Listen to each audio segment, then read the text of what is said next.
almost 15 minutes now after 1 o'clock here in Anchorage, Alaska. This is the Camille Conte Show. My name is Cece. Thank you so much for joining me today. I appreciate you tuning in, and I appreciate you sharing the word. And I also appreciate my dear friend Buzz Schwall, who has been an advertising supporter from day one. Buzz, I'm so delighted to welcome you to the show today. Are you there? Buzz? Buzz, can you hear me?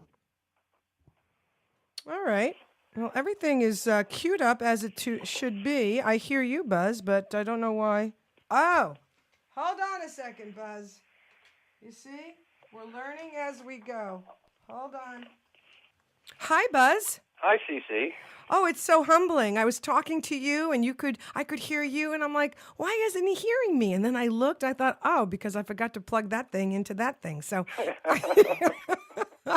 oh, it's a humbling start for myself. I tell you what.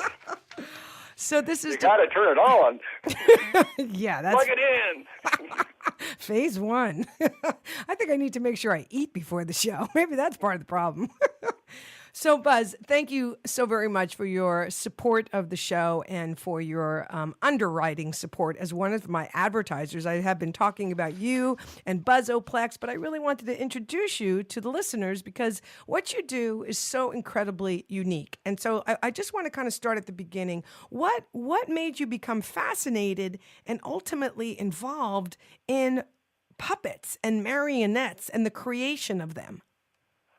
Well, basically, it was a physical problem. I was working at the Anchorage Opera as a carpenter, and the years of construction had just done my body in. I just could not do that work anymore. So Brian Hutton had a play, so we said, well, let's do it in puppets. So we did. And that was fun and interesting, and then an opportunity came to go to Prague, and the Anchorage Arts Council gave me a travel grant to go to Prague and study building, designing, constructing, performing marionettes. And that was extraordinary. I mean, you're hanging around with the masters who have been doing this, and there's a lineage to them doing it, and they're teaching passed down to them. What was that like for you to be in Prague and learning from these guys? Oh, it was great. It was a great experience to do. I had actually, at 50, I had never actually seen a real puppet show. I mean, I had maybe seen some Kukla, Fran, and Ollie, but nothing, real. When I got there, they took us to shows, they took us to museums, and just the huge, huge opportunity to see stuff that I had never seen before. What was your takeaway from that trip to Prague?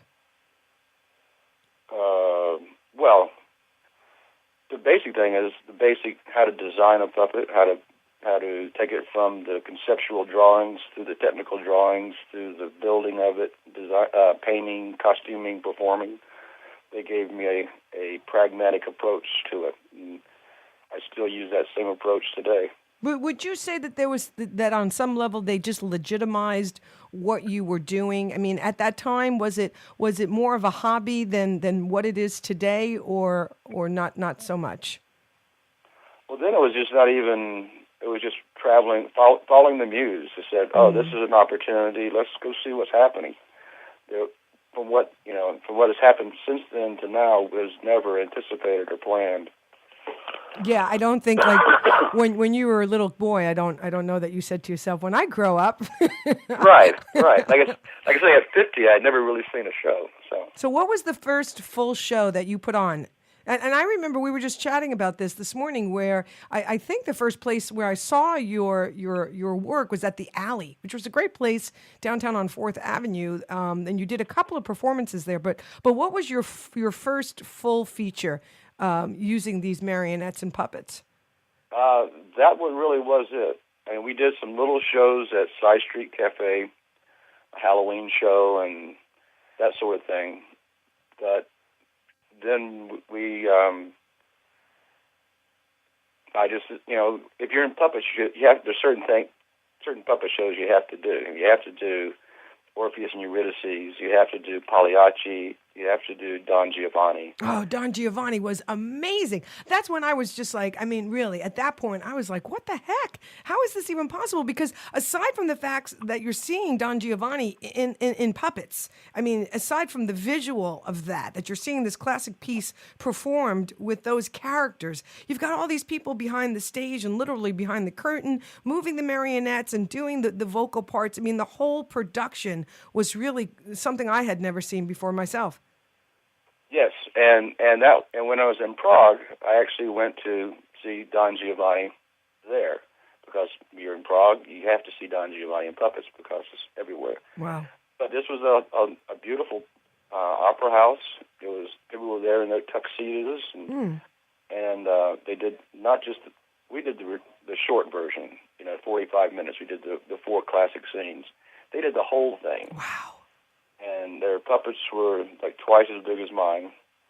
And at intermission, the people went outside and had champagne, schmooze, and looked beautiful, and then they went back in. It wasn't a kids thing at all. Wow. And I guess that was the key for me. Is I'm not just playing the kids thing. Right. These are real artists. Yeah. I mean, the guy that I studied with had a master's degree in puppetry arts. 6 years of college. And I think that's why I use that word legitimize, because when you came back from there, you were different. I mean, you had seen something clearly that wasn't necessarily here in Anchorage or here in Alaska, but you brought that vision and you brought that excitement back. And clearly that began, as you say, a path of creating puppets and marionettes that you would never have predicted. And so I was talking earlier in anticipation of chatting with you that you're working on something very unique right now. So tell us about that. Well, none of those muse-type trips. I'm building a dragon for what I hope to be eventually for a dance, where it'll be, 8 feet tall, 12 feet long, big dance-type cat. But I gave it away. I'm actually using the skeleton design of a cat for its interior structure. Wow. Because I saw several dragon productions. I work at this Performing Arts Center, so as these Broadway shows come in, they bring their stuff, and all of them were really interesting, but none of them had the leg motion. They were all about the legs were just sort of attached, and they just sort of did whatever. But with this one that I'm designing, it's the movement of the cat. It's all the joinery is I used the skeleton and I designed the skeleton from that. So as we're used to a cat moving, the dragon will mimic that. Right. Wow, that's. And how long is it going to take you to finish this? Oh, I don't know. I've been working on it for a few months now. Really? What and where have you gotten to the point of construction yet, or is it still on paper and you're still configuring it? Oh no, I'm building models. I built one model that is just the joints and proportions and that sort of thing. And the next one I'm building is going to have all the manipulation working, so the eyes move, the mouth moves, wow. The body moves. And then the third one will be where I skin it, where I put on the muscles and I'll use silk for the fur. I'm not gonna try to emulate cat fur, but no, you got to cut yourself some slack there. Yeah. We're talking with Buzz Schwall, who is a puppeteer, a marionette builder. He is Buzz Oplex, and he's in the midst of building this incredible dragon. And so you're doing this. I mean, in and of itself, you're an artist, and an artist must create his art. And so that's what you're doing. And when you finish, there will be this sense of, wow, I completed this. But where would you like to see this piece of art go? I mean, where could it go? Who could embrace it and use it in their own theatrical performance? Oh, well, I can think of many ways, but first off is as Alaska Dance Theater actually had mentioned to me about designing a new dragon, the one they have Fran Lautenberg designed maybe 15 years ago. Okay. And built. So it's been used. So it was a brief discussion. It wasn't like they said, hey, let's do this. They just talked about it, and like I say, a series of events happened that made that what I wanted to do. That's fantastic. Well, one of the things is that I've never had a cat, but I got a cat. and I became fascinated by watching it move. And then when they started talking about this dragon, I said, wow, wouldn't that be fun? And I got to tell you, I love that moment right there that you just described, because to me, that is the inspiration. Springsteen calls inspiration a visitation. And I just love how in that moment you get this cat, you have this pre-existing idea, and suddenly, they come together. I just finished doing my taxes, and I'm telling you, you could probably write that cat off. I bet you could write off the cat food, the vet visit, because it is part of your work. You had to get a cat to see how you were going to build this dragon. I know. I'm sure they'll understand that. Oh my gosh! One of the things I was saying, and I just loved the idea, and then I thought, and I think I checked with you on this, but I don't remember that when I was first talking about Buzzoplex, this idea of that somebody could contact you and you could create a puppet or a marionette of a person. So I have to get somebody a gift. They have it all, or just perhaps somebody who, has eclectic things in their home, that somebody could contact you and you could create me perhaps as a puppeteer or a marionette. And you can do that? To some degree, yeah. I mean, I'm not by any means a rendition sculpture. I can come close to it. I mean, if you look at my last two puppets, one of them is me and one of them is Tammy. Tammy is the one that used to do all my costumes for me, and she's my partner in life and all sorts of things. But I made my last two marionettes were of her and I. And I did a pretty good job of them looking like us. Yeah, I thought so too. I think like of a bride and groom. I just think, what you are offering is so eclectic. It's so fresh. It's so different. It's so new. And I think that, with, June coming up, weddings coming up, all these opportunities for people to go, I really want to get a unique gift. You just cannot get any more unique than these puppets and marionettes that Buzz can build and does build. So how can people get in touch with you? Tell us a little bit about the site, and maybe where people can even see some of the work that you've done before. Okay.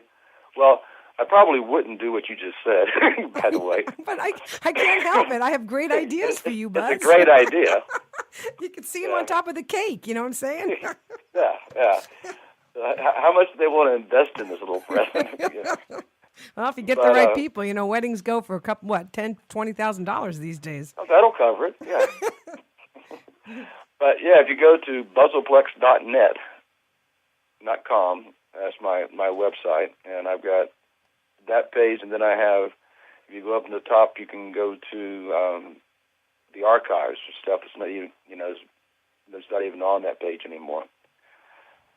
But, and you've got some pictures, and you also have some article links there as well. I was reading that you were something was written about you. Right. Okay. Wonderful. Well, I just think this is extraordinary work that you do, and I'm just delighted to have a chance to connect with you. I've been wanting to put you on the air, so to speak, so that people can hear just this unique piece of artwork that you contribute to our community. So will you keep me informed as this thing gets complete? And by all means, if you take some pictures and you want to post them on the Camille Conte Show page, that'd be awesome. I'd love to see where you're at now and where this thing is heading. Okay, so just something to think about if that's easy for you to do. Yeah. All right, honey, thank you for your time today. I appreciate it so much. Well, congratulations on getting the show together. Hey, I appreciate it, and thanks for your patience while I plugged it in and turned it on. Okay, bye-bye. Bye-bye, Buzz. That's so awesome. Buzz Schwall with Buzzoplex, talking about his life as a puppeteer.